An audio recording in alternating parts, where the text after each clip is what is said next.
নারীদের উপর হামলা করেছে, সেই হামলাকে কেন্দ্র করে সারা বিশ্ব আবেগে আবেগে আপ্লুত হয়েছিল।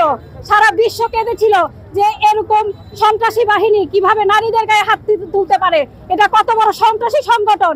এই সংগঠন এই নারীদেরকে আমাদেরকে লাঞ্ছিত করেছে এই পুলিশ লাইন চত্বরে। আমরা চাই এই স্মৃতিস্তম্ভ ওই বিয়ে থেকে সরিয়ে ডিসি স্যার যেখানে দিয়েছে, প্রশাসন যেখানে দিয়েছে সেখান থেকে স্থানান্তর করে পুলিশ লাইনে আমাদেরকে স্মৃতিস্তম্ভ দেওয়ার অনুরোধ করছি। এবং আমরা তীব্র নিন্দা জানাচ্ছি আজকে আমাদের এনসিপির নেতাকর্মীদের উপর গোপালগঞ্জে যে ধরনের হামলা করেছে ছাত্রলীগের আওয়ামী লীগের গুন্ডা বাহিনীরা, তার তীব্র নিন্দা জানাচ্ছি। RICL TMX, যুগের পর যুগ স্থাপনা থাকে মজবুত।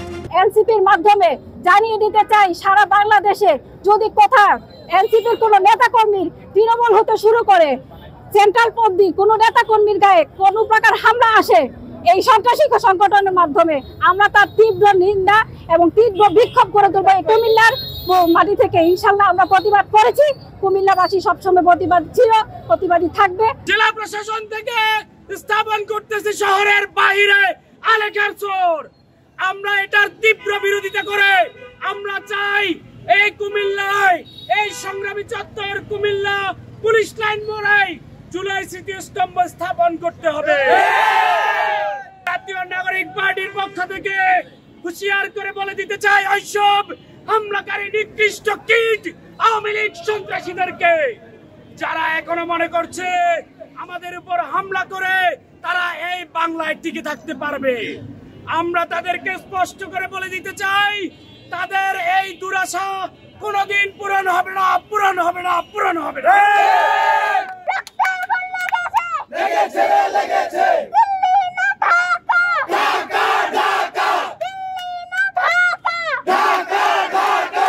শহরে যখন জুলাই আন্দোলন শুরু হয়, এই পুলিশ লাইন থেকে এই আন্দোলন শুরু হয়, আমাদের নারী যে সহযোদ্ধারা ছিল তারা সর্বপ্রথম মার খেয়েছে এই পুলিশ লাইন। যদি আমাদের জুলাই স্তম্ভ আলেগাছা থেকে পুলিশ লাইন না আনে, আমরা আবার জুলাই মাসের মতো আবার একটি জুলাই তৈরি করবো ইনশাল্লাহ।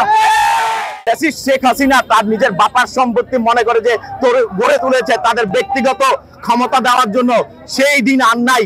বাংলাদেশে এখনো 63টি জেলা আছে, আমরা যদি 63 জেলা একত্রিত হই, এক গোপালগঞ্জ টিকে থাকবে না, কুত্তালীগ ছাত্রলীগ কোনোদিন টিকে থাকবে না এই বাংলার মাটিতে।